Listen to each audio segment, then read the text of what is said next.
Indisponibilidade de bens, declaração patrimonial do agente público, como se dá o acompanhamento pela administração da evolução de patrimônio das pessoas que com ela têm relação jurídica, no caso, como agentes públicos, né? Quando entra anualmente, enfim, tudo isso nós vamos tratar aqui para você nesta aula. Vem comigo.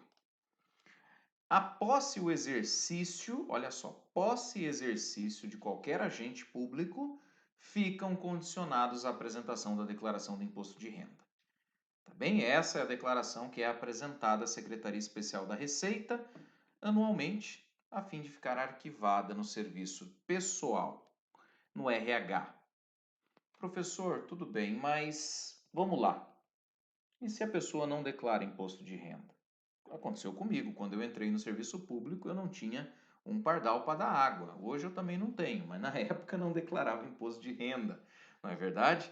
Então o professor fez uma declaração de próprio punho. Claro que a lei fala declaração do imposto de renda para aqueles que assim o declaram, mas se a pessoa é isenta, né, aí tem os formulários próprios em cada repartição. Outra coisa, pelo menos aqui no Paraná, nós já autorizamos o tribunal, no meu caso, a anualmente pedir a minha declaração para a Receita Federal. Então o tribunal baixa, mediante a minha permissão, e eu não preciso ficar mandando todo ano.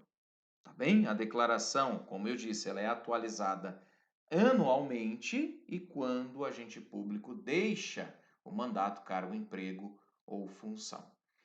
Basicamente, o acompanhamento patrimonial é completo. Quando entra, todo ano, depois quando sai, quando deixar o exercício do mandato. Na aposentadoria, quando terminar o cargo político, enfim, que é o mandato, né? Enfim, qualquer hipótese, essa declaração é atualizada na data da saída. É atualizada na data da saída. Colocada na data da entrada, depois a cada ano e, por fim, na data da saída. Tá bom? E quem não declara? E quem não apresenta a declaração de bens? E quem descumpre essa determinação? É demitido. É grave, né? Será apenado com a pena de demissão, sem prejuízo de outras sanções cabíveis, o agente público que se recusar a prestar a declaração ou que a prestar falsa. Eu me lembro que eu recebia, né, os comunicados, olha, tem que apresentar a declaração de bens sob pena de demissão. Eu falei, nossa, que grave. Mas é a letra da lei, não é a vontade do gestor, e sim a letra da lei, tá bem? Portanto, eu trago aqui os três momentos. Tem que apresentar a relação de bens quando chega, quando sai e todo ano. Quando chega, porque a posse e exercício estão condicionadas a ela. Quando sai, porque a lei fala ao deixar o exercício do mandato, cargo, emprego ou função. E todo ano, não é? A partir da declaração do imposto de renda feita à Receita Federal, a Secretaria da Receita Federal. Eu me lembro que no meu primeiro cargo público, eu apresentei lá livros, notebook e só, não tinha mais nada, acho que um saldo no banco mínimo lá. Nada mais, eu não tinha bens, não é verdade? Aí hoje eu tenho uma declaração completa, etc, que tá tudo lá, né? O pouco que eu tenho tá na declaração. Beleza, pessoal? Seguimos. Questãozinha aqui, ó. O servidor, senhor X, servidor público estadual, se recusa a prestar declaração de seus bens no prazo determinado, sob a alegação de que a informação está cobertada pelo sigilo fiscal. Considerando as disposições da 8429, pode-se afirmar que, neste caso, o senhor X, ele quer saber qual que vai ser a pena. Pena de demissão sem prejuízo de outras sanções. Pena de demissão sem prejuízo de outras sanções. Questão simples, mas que exige o conhecimento do tema. E aí fala na letra A, não vai ser punido porque o sigilo fiscal, gente, aqui não tem sigilo fiscal. Né? Não tem perante a administração, não, porque o teu patrimônio é acompanhado. Não pratica ato de improbidade, não será punido com multa, será punido com suspensão de 5 a 8, ou seja, mistura nas outras alternativas coisas que não dizem respeito a essa pergunta. Ele não prestou declaração de bens, ele se recusou à pena de demissão. Tudo bem? E agora nós vamos para a indisponibilidade, que é o segundo momento da nossa aula. Indisponibilidade lembra o quê? O congelamento dos bens, né? É o congelamento dos bens. Os bens ficam indisponíveis numa ação de improbidade. Esse pedido pode ser feito antes ou durante o processo. Antes, em caráter antecedente. Olha, antes, antecedente. Viu como combina? Antes, antecedente. Ou em caráter incidente durante o processo. Para quê, professor? Para que eu peço o congelamento dos bens? Para que eu peço a indisponibilidade dos bens do réu? Está aí na tela. Para garantir a integral recomposição do erário, que são os cofres públicos, ou do acréscimo patrimonial resultante do enriquecimento. Para essas duas hipóteses aí. Tá bem? Garantir integral recomposição do erário ou do acréscimo patrimonial resultante do enriquecimento ilícito. Tá certo? E aí vem a lei com algumas regrinhas, alguns pontos que eu preciso falar. O princípio, né? O princípio da indisponibilidade tem uma função acautelatória, acautelar a recomposição integral do erário ou acréscimo patrimonial. Portanto, você tem que demonstrar os indícios, né, de que o réu vai sumir com o patrimônio, tá bem? E quando for o caso, você pede, né, enquanto investigador, no caso aqui o Ministério Público ou a pessoa jurídica que propuser a ação, o exame e bloqueio de bens e contas mantidas no exterior, nos termos da lei e dos tratados internacionais. Então é possível também o pedido de congelamento de ativos que estejam no exterior ou que estejam em criptomoedas, por exemplo, é possível. E aí? O que o juiz faz? O juiz defere, indefere? A lei é rigorosa. A lei fala que o pedido somente será deferido, apenas será deferido, mediante a demonstração concreta do perigo ou do risco ao resultado útil do processo. Então você tem ali que demonstrar um perigo concreto. Esse perigo, essa urgência não é presumida. Não é presumida, tá? Tanto que a lei fala, acredite, que tem que ouvir o réu antes de decretar a indisponibilidade. É basicamente assim, né? O juiz pega e fala: olha, cidadão, tem aqui uma ação, estão pedindo para congelar os seus bens, você concorda? Você concorda, né? Aí o que acontece? Não sei, você já sabe. Mas eu posso decretar sem a oitiva prévia? Pode. Quando, né? O contraditório prévio, quando ouvir o réu puder comprovadamente frustrar a efetividade da medida. Mas essa urgência não é presumida. E como é que prova? A lei não diz. É um pouco assim, né? Uma lei que dificulta a sua aplicação. Não tenha dúvida disso. Não tenha dúvida disso. Tá bom? Então, o pedido de indisponibilidade não é para ser usado como regra. Mas quando houver uma suspeita de dilapidação patrimonial, de ocultação de bens, é para isso. Tá bom? Então, eu tenho que demonstrar um perigo ou risco, perigo de dano irreparável ou risco ao resultado útil do processo. Em regra, eu tenho que ouvir o réu, salvo quando demonstrar que, se ele ficar sabendo, vai frustrar a medida. E esse ficar sabendo, essa urgência, não é presumida, tem que ser demonstrada concretamente.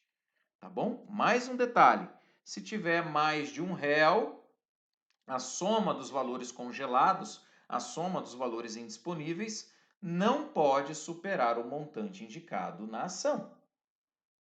Tá certo. Se tem mais de um réu, o pedido não pode ser maior do que a estimativa do dano ou do enriquecimento ilícito. Se o promotor, o Ministério Público ou a pessoa jurídica interessada está dizendo que o dano foi de 300 mil, ele vai pedir o congelamento de 500? Não. Não. Não pode superar o montante indicado como dano ou enriquecimento ilícito. Aqui me parece bastante coerente a disposição da lei, diga-se de passagem. Ainda, né, o valor da indisponibilidade considerará, eu disse isso há pouco, a estimativa do dano e é permitida a substituição do congelamento de bens por uma garantia. A lei fala permitida a substituição da indisponibilidade por caução idônea, fiança bancária, seguro-garantia, a requerimento do réu e bem como a sua readequação durante o processo. Então, o que é essa readequação? Suponha-se que foi decretada a indisponibilidade dos bens do réu por congelamento, né, com base em 500 mil de danos. Essa é uma estimativa. O Ministério Público, ou a pessoa jurídica interessada, disse que o dano era de 500 mil. O réu veio e falou: olha, libera meus bens que eu vou prestar uma caução. Vou apresentar aqui uma fiança bancária. Não é? Se eu não pagar lá na frente, está garantido, o banco vem e deposita. Beleza, tranquilo. Descongelam-se os bens e aí fica garantido por fiança. Isso é uma posição, é uma possibilidade do réu pedir, tá? É a requerimento do réu. E aí, durante o processo, pessoal, se verifica que não eram 500, eram 300 mil. O réu vem e prova, não, esses 200 mil aqui é outra coisa e tal, vem e demonstra. O juiz pode readequar o congelamento, o juiz pode readequar a medida baixando de 500 para 300? Pode, pode. E se o bem tiver em nome de laranja? Aí eu tenho que demonstrar que o laranja tem culpa no cartório, eu tenho que demonstrar que o terceiro teve efetiva concorrência para os atos ilícitos. Tá bem? E quando for pessoa jurídica, né, um bem pertencente a uma empresa, tem que instaurar incidente de desconsideração.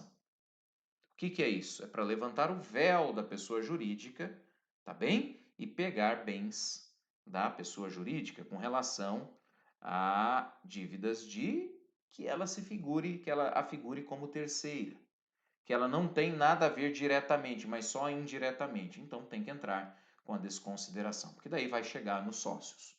A desconsideração chega nos sócios ou dos sócios chega na empresa, que é a desconsideração inversa. Tanto eu posso, entendeu? Levantar o véu da empresa para pegar bens dos sócios, como o contrário também. Como o contrário também. Tem sócios que tiram bens pessoais e jogam na empresa. E aí é a desconsideração inversa. Tá bom? Então, a indisponibilidade, em resumo, pode pegar bens de terceiros? Pode. Mas tem que demonstrar a efetiva concorrência do terceiro, a efetiva participação do terceiro nos ilícitos. Tá bem? Aí eu falo que dessa decisão cabe agravo de instrumento, seja concedendo ou não, o recurso é o recurso de agravo, e que a indisponibilidade de bens recai sobre valores exclusivamente do integral ressarcimento do dano ao erário, mas não incidem sobre multa civil e nem acréscimo patrimonial, isso não entra, multa civil ou acréscimo patrimonial não entra, decorrente de atividade lícita, correta, honesta. Atividade ilícita é a atividade que a pessoa exerce normalmente, a pessoa teve problemas lá como prefeito, mas tem uma empresa. Essa renda da empresa, vende carros na padaria, um restaurante, qualquer coisa, é uma atividade ilícita. Se não tem nada a ver com o ato ímprobo, né, esse acréscimo patrimonial não entra no congelamento de bens porque decorre de uma atividade honesta, de uma atividade lícita, correta, honesta. Tá bom? Resumindo, multa civil não entra em disponibilidade e nem acréscimo patrimonial de atividades honestas. E aí tem uma ordem para indisponibilizar esses bens. Tem uma ordem aqui. E qual que é? Aí eu trouxe, né, veículos, bens imóveis, bens móveis, ações, pedras e só depois contas bancárias. Tá bom? Só depois contas bancárias. Então tem a dica aí, vem beber no meu AP. Você chama aquela pessoa que você é seu crush, que é, né, seu queridão, sua queridona, e fala: vem beber no meu AP. E quando chega lá, tem uma mala de dinheiro em cima da cama falando: olha, vamos viajar, vamos fazer aquela viagem dos sonhos. Faz essa imagem mental e transfere agora para a indisponibilidade. Vai congelar tudo, né? Vai congelar tudo. Vem beber no meu AP. Vem veículos, BB, bens imóveis e bens móveis, né? Poderia ser vem baby, né? Para bens imóveis, BI e B de bens móveis. Mas baby é uma coisa que não se fala mais, é bebê, né? Então, veículos, bens imóveis, bens móveis, e aí incluindo semoventes, navios e aeronaves, estão na mesma categoria. No meu AP, AP de ações, A de ações e P de pedras e metais preciosos. E só depois contas bancárias. Lembrando que até 40 salários mínimos não pode congelar, porque até 40 salários mínimos é para manter a atividade do acusado, a subsistência do acusado ou a atividade empresária da empresa, lógico, é óbvio, né? Durante o processo, tá bem? Isso aí está no parágrafo 13. Está ali no meio, parágrafo 13. É vedada a decretação de indisponibilidade de até 40 salários mínimos, esteja onde estiver. Poupança, conta corrente, aplicações, esse é o mínimo existencial. Não pode congelar até 40 salários mínimos. Só acima disso. Tá bom? Beleza? E se for uma empresa e aí essa empresa presta serviços públicos? Está lá no parágrafo 12. O juiz, ao apreciar esse pedido de indisponibilidade, deve observar os efeitos práticos e não pode adotar uma medida que acarrete prejuízo à prestação de serviços públicos. Então, ele não pode penhorar, por exemplo, bens que sejam afetos ao serviço público e esses bens inviabilizem a prestação de serviço. Pense aqui, por exemplo, uma empresa de ônibus presta serviço para um determinado município, o juiz vai lá e bloqueia tudo, né? Como é que essa empresa vai funcionar? Então, tem que ser analisado, no caso concreto, devem ser analisados melhor os efeitos práticos da decisão, tá bom? E o bem de família, professor, pode ser congelado? Em regra, não. Em regra, não. Salvo se ele foi comprado com dinheiro sujo. Salvo se ele foi fruto de vantagem patrimonial indevida. Se é dinheiro sujo, aí tchau e benção, né? Tchau e benção. Você deve ter visto esses dias, né? Matérias aí, fulano condenado e tal, bababá, comprou uma casa de tantos milhões. Provavelmente a justiça vai congelar esses bens. Aqui é uma regra geral de direito. Ninguém pode se valer de sua própria torpeza. Então, o bem de família ele é protegido, salvo se ele foi comprado com dinheiro sujo. Aí vai para o vinagre. Tá bem? Beleza, pessoal? Seguimos com mais alguns bloquinhos e questões. Até já!